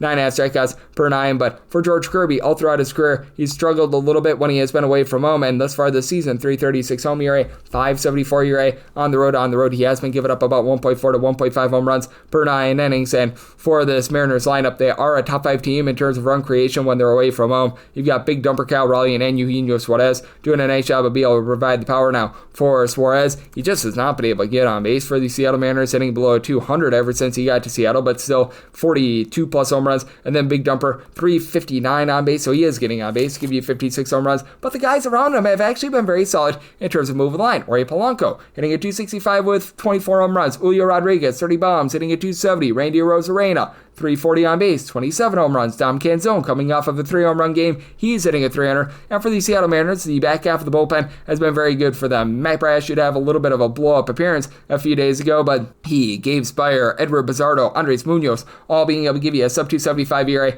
It's pretty rock solid. And for the Astros, they are dealing with the injury to Josh Hader. You've had Bennett Sosa also be out of the fold, but the Bryants, Brian King, Brian Abreu, Stephen Okert, these guys have been very rock solid. They've been able to supply a sub 325 ERA. For the Astros, they have been in the bottom 3 in the American League in terms of run creation ever since the All-Star break with about 4.1 runs per game, though. Jose Altuve still looks like the Jose Altuve of old. He's been able to hit for about a 265. He's up to 26 home runs. The big thing for this team is that they're just not really giving you a lot of on base. Like Christian Walker's up to 22 home runs, but he's giving you less than a 300 on base. Yanier Diaz actually hits for above a 250. He's been able to supply 18 to 19 home runs, but he's at like a 285 on base, so they need a little bit more there. You've been able to have Jeremy Pena continue to about a 300 for the team, so that's been relatively rock solid, but I do think that in the end, the Houston Astros are going to be able to get a pretty rock solid here out of Framber Valdez, and I do think that this is going to be one of those affairs that is going to be a little bit higher scoring with the way that Kirby has been struggling away from him, and let's call it what it is. Framber Valdez, not necessarily in the world's greatest form, so I did sell my total here at an 8.2. I'm going to be willing to take a shot on that over, and the Astros on the money line, 973, 974 on the card. The Atlanta Braves, they are on the road. They're facing up against the Detroit Tigers as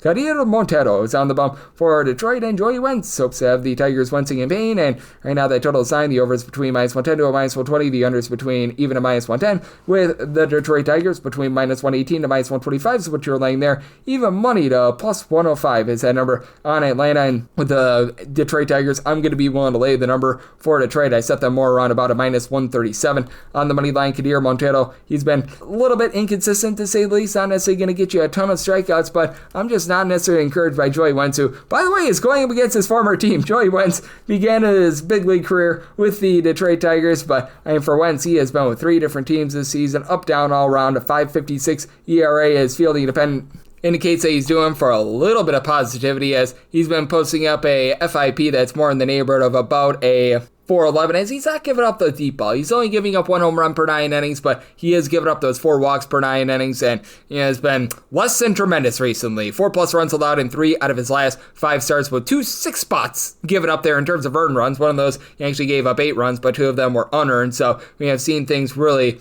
just crater for him with Atlanta, and most of these starts have actually come at home, where he's had the blow-ups, and for the Atlanta Braves, this has actually been a pretty rock-solid offense here in the second half of the season. They've been a top 10 team in terms of run creation. Ronald Acuna Jr. giving you just below a 400 on base. He's giving you a home run every about 16 to 17 at bats. That's been solid. You've got Ozzie Albies, who's been able to give you power. He and Michael Harris, 16 and 17 home runs apiece, but they're really just not hitting for average or on base. Harris a 242 average and a dismal 261 on base. Ozzie Albies hitting just a 236. Matt Olson, though, 372 on base, 28 home runs. He's been able to do a rock solid job there, and Drake Baldwin, he's been okay this year with a 335 on base, 16 home runs. Don't think he should be in the Rookie of the Year hunt with Cade Horton at this point, but he's been able to give you quite a bit of something. And Drayson Profar, 14 home runs at a 360-ish on base has been nice for the Braves. It's been a shaky bullpen, though. Racy Iglesias has been a little bit better recently. He and the Dodd father, Dylan Dodd, Dylan Lee, these guys have been giving you an ERA that's hovering in that neighborhood about a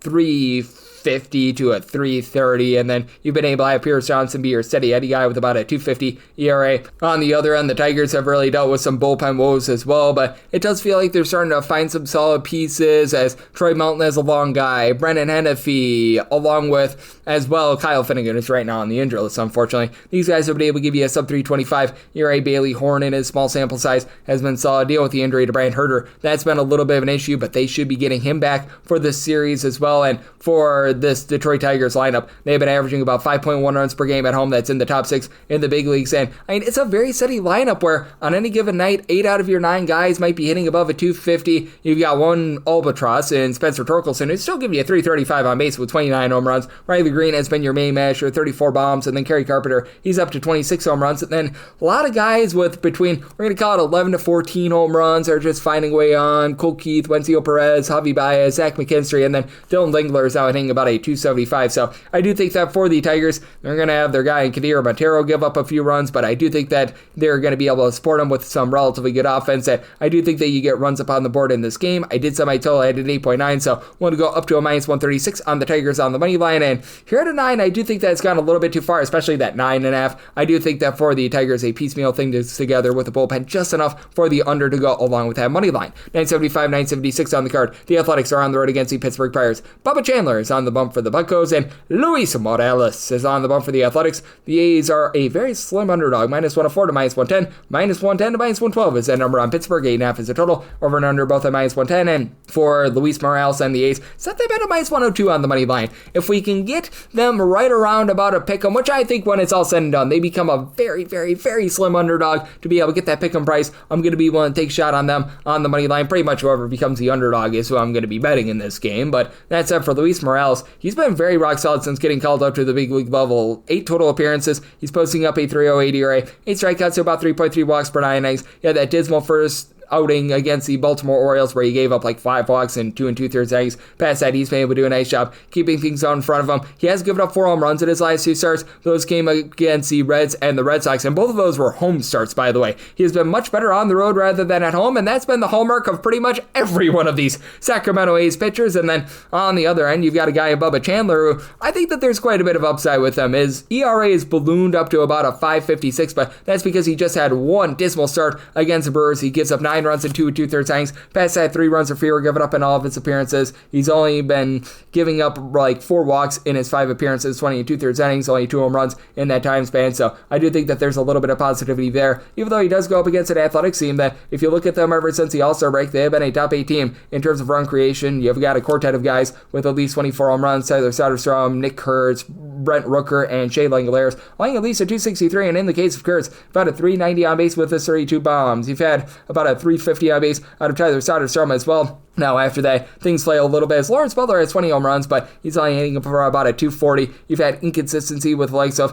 Kobe Thomas when he's been out there, Luis Urias, Zach Alof. These guys have not necessarily been great at the bottom, so they're a little bit top heavy there, and the bullpen obviously has been less than savory, to say the least, with the Athletics, as you do have a lot of guys like a Mitch Spence, who they just got back, Grant Holman, Tyler Ferguson. They're supplying an ERA above a 4 as well. DeVito, between his time as a starter and a long reliever, he's been posting about 5.75 ERA. And for the Pittsburgh Pirates, you've been able to have a pair of guys in Isaac Madsen along with Dennis Santana be able to give you sub 3 ERA. But past that, it's a very suspect bullpen of their own, as well as Colin Loderman has been rocking north of 5 ERA. Dory Moretta has actually been able to give you some relatively okay innings. Whenever they've had innings in general from Justin Lawrence, he's actually been very rock solid, but he's been banged up all season long as well. Evan Sisk has not been panning out, about a 4.75 ERA. And the biggest reason why I did set the Pirates as the slowest of underdogs, they just have no run creation. 3.6 runs per game, dead last of the big leagues. Only 3 guys on the roster are above 10 home runs this season: Oneil Cruz, Brian Reynolds, and Andrew McCutchen. And Cruz is full of a cavalcade of different guys that are just hitting below a 210 for the team. He, Emmanuel Valdez, Nick Yorkie, Henry Davis, Lovar Piguero. You've got a lot of guys that just are giving nothing. Cam Devaney has been absolutely terrible at the plate thus far this season, so I do think that with the Athletics, they should be a very, very slim favorite here. I set them at a -102, so on a pick'em line, I'm going to be willing to take a shot on the A's on the money line. Maybe I total an 8.3, so you're at the 8.5. I like the under. 977, 978 on the card. The Marlins are on the road facing off against the Walker, Texas Rangers, as Adam Mazer is on the bump for Miami, and Patrick Corbin, the turkey tosser, is on the bump for Texas. Texas is back to being a -155 to -158 favorite, +130 to +134. Then number on Miami, 9 is total, under is -120, and the over is even. And I'm going to take a shot on the Rangers on the run line. I was willing to take even money or better. You're going to be able to get that at pretty good plus money when it's all said and done. Right now, I'm seeing that initial opener more around about a +135, +140, and this is just a big giant fade of Adam Mazer. Like, for Adam Mazer, he was terrible when he got called up to the big league level last year with the Pirates. He's been pretty awful this year with the Miami Marlins. Recognize that he's coming off of a nice start, 200 runs given up in his last start against the Detroit Tigers, but 45 ERA, 5.11 fielding dependent. He's only getting 5.9 strikeouts per 9 innings, 3.5 walks, 1.4 bombs allowed per 9 innings. This guy just does not belong at the big league level right now. And then for Patrick Corbin, he has been a whole heck of a lot better when he has been in Texas rather than on the road. For Corbin, 4.23 ERA, fielding dependent, right on par with that, 7.5 strikeouts per 9 innings. He's given up 1.3 home runs per 9 innings, but for some reason, Texas has been one of the most pitcher-friendly ballparks in all of baseball this far this season, and that's noted by the fact that he's got a 3.07 home ERA, a 5.31 ERA on the road. And for Patrick Corbin, he's only giving up about 0.8 home runs per 9 innings when he's been at home as well. He's backed up by a bullpen that has been pretty rock solid this far this season. You got a top 8 team in terms of bullpen ERA. I recognize that it's been a little bit up and down for some of the acquisitions like Danny Kalum along with Phil Matone that they got at the trade deadline, but Robert Garcia, Cole Winn have been as steady as they come, along Sean Armstrong being able to supply a sub 350 ERA, and you've had on the other end just not necessarily that bullpen consistency for the Miami Marlins. Now some of the long guys like Ronnie Enriquez, Tyler Phillips, Cade Gibson, they've been able to give you a sub 350 ERA, but we have seen Lake McCarr have his issues recently, to say the least, so that's been a little bit less than tremendous. And what I find to be interesting about the Miami Marlins is that they're a bottom 2 team in the National League in terms of run creation at home, but on the road, they're a top 5 team, as they've been able to generate on the road right around about 4.8 runs per game. They don't necessarily have a ton of power, especially with having Kyle Stowers on the injured list. Augustin Ramirez has been able to give you 20 home runs, but he's been supplying less than a 300 on base, hitting for only about a 235, 240. But you've had quite a few guys that have found a way to be able to move the line, get on base. With Jacob Marcy, ever since he's been called up to the big league level, being really good, he's been able to give you about a 320 average on base percentage, hovering right around about a 400. And then Troy Johnson, Alberto Hernandez, these two guys have been able to hit above a 265 as well. Otto Lopez is in that neighborhood about a 250 along William Hicks, but Hicks has been able to give you about a 350-ish on base as well. And then even Eric Balgaman has been able to move the line as well on the Texas Rangers side of things. Overall for the season, bottom 10 team with regards to their run creation. They're still dealing with so many injuries, with Corey Seager being out. They've been dealing with Marcus Semien being out of the lineup as well. But they are finding a way, as post All-Star break, these guys have been much better. Kyle Higashioka, since the beginning of the month of July, has been able to above a 250. You've been able to get quite a bit out of the young guy in Michael Hellman, who he had like 3 home runs in 3 straight games about a week and a half ago. He's been able to breathe some life into this team. Jake Berger, post All-Star break, he's been hitting above a 300 since coming out the injury list. He's up to 16 home runs. The Joshes, Josh Smith, Josh Young, these guys have found a way to be able to move the line, get on base. And Adolis Garcia, he has given you 18 home runs, but he doesn't really supply a lot of on-base percentage. That said, I do think that for the Rangers, they do a nice job of getting to Mazer. I set this total at 9.2, so like the over, and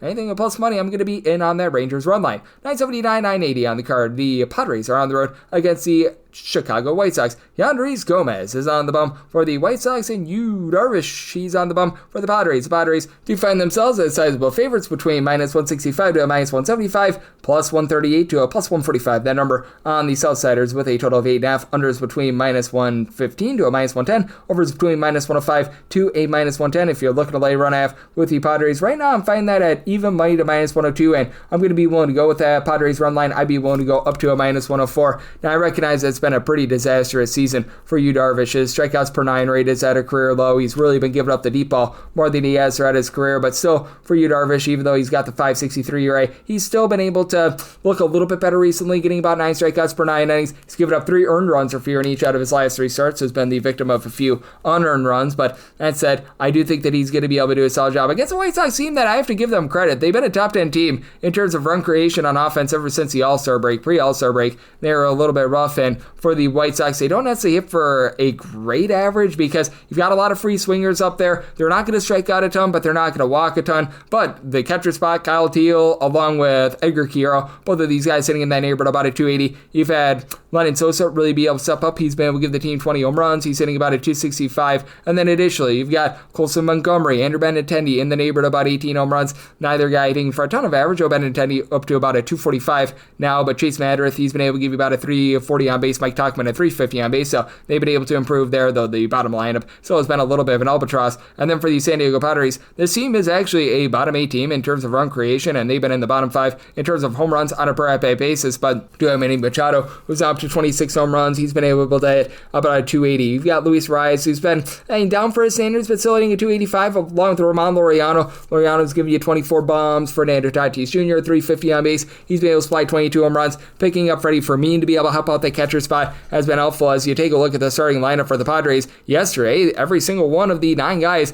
entered in that game hitting at least a 250, and for the Padres, you do have the best bullpen in terms of ERA in the big league, so they could just get 4 or 5 solid innings out of Yu Darvish. You're home free there because you've got the likes of David Morgan, Adrian Morejon, Mason Miller, Robert Suarez, all being able to give you a sub 330 ERA. Jason Adam has been absolutely amazing in this bullpen as well. And then on the flip side for the Chicago White Sox, it has not been an amazing bullpen, though. Mike Vasil in a long roll has been really good with a sub 3 ERA, but typically they have to use him up for like 3 or so innings. Steven Wilson has also been able to give you sub 325 ERA, but Then you've got the good likes of Grant Taylor, Jordan Leisure, Brandon Eisert, who are supplying north of a 3.70 ERA. The Wilkman Gonzalez has been able to give you some good innings as well. That said, Yandres Gomez is just not a guy that I have a lot of faith in. There's a reason why he's on his third team of the season. Even though he was really good at the AAA level at Charlotte, ever since he's come up to the big league level, it's just been very shaky with him because he has good swing and miss stuff. You look at him overall for the season between his three teams, he's been supplying right around about 8.5 strikeouts per 9 innings, but 4.7 walks, 1.2 home runs allowed per 9 innings, a 4.91 ERA overall. That goes down to a 4.38 with the Chicago White Sox, but still, with the White Sox, he's been giving up 4 walks per 9 innings, and I do think that the Padres are able to get to him here, so I did set my total at an 8.7 at the 8.5. I do like the over, and I do like the Padres on the run line, and wrap things up with 981, 982 on the card. The Colorado Rockies play out the LA Angels. The Professor Kyle Hendricks hopes to school the Rockies, and Irma Marquez is on the bump for Colorado. Colorado's an underdog between plus 106 to a plus 110, minus 124 to a minus 132.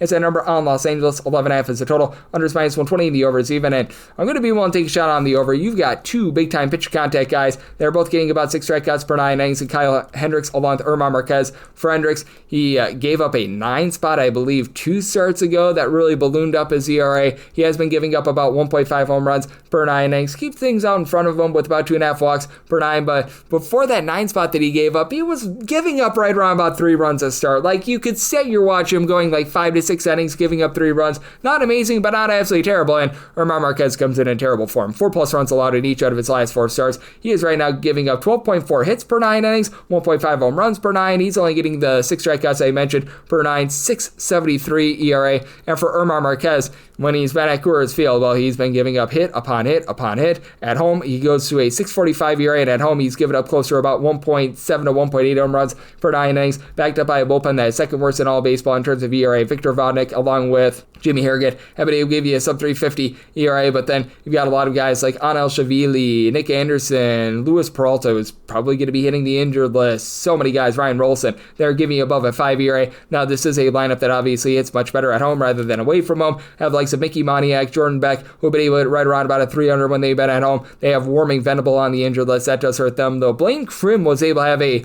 multi-home run game in his place a few days ago. Kyle Karros, the son of Eric Karros, has been a little bit of a flop thus far, but Hunter Goodman, 30 home runs, hitting about a 270 overall. That's been rock solid. And for the LA Angels, this continues to be so much of an all-or-nothing team, because for the Angels, they're a bottom 3 team in the big leagues in terms of on-base percentage, but in terms of home runs hit on a per at-bat basis away from home, they're in the top 4 in all of baseballs. Even Mike Trout is only hitting for like a 235 or so. The on-base percentage closer to about a 360 with 21 home runs. You've had Logan O'Hoppe feeling very O'Hoppe about 19 home runs that he has, but not so O'Hoppe about the 265 on base. Taylor Ward has been able to give you about 33 home runs, but he's again hitting less than a 235. You've had Joe Adell set fire to the rain. He's over 35 home runs, but he again is another one of those guys that is not necessarily moving the line, hitting for like a 235 with regards to that average as well. So I mean, it's been very interesting to look at this team. Though Zach Neto, 25 plus home runs, he's been pretty rock solid in terms of finding way on. And for the LA Angels, this continues to be a bottom 6 team in the big leagues in terms of bullpen ERA. Though you do have 2 cornerstone guys that you're able to rely upon, Kenley Jansen along with Brock and Roll Burke. These 2 guys have been able to give you a sub 350 ERA, but when you get into the likes of Ryan Zefrian, Reed Detmers, Jose Fermin, you go down the list of guys that are posting up well above a 4 ERA, that does get to be a little bit less than trustworthy. So I do think that you get a highest scoring game here. I did, as a result, set my total at an 11.6. I'm in on the over end. For the Angels, I did set them at a minus 156 on the money line. I was actually willing to lay a number on the run line, and right now you're finding that at plus money, and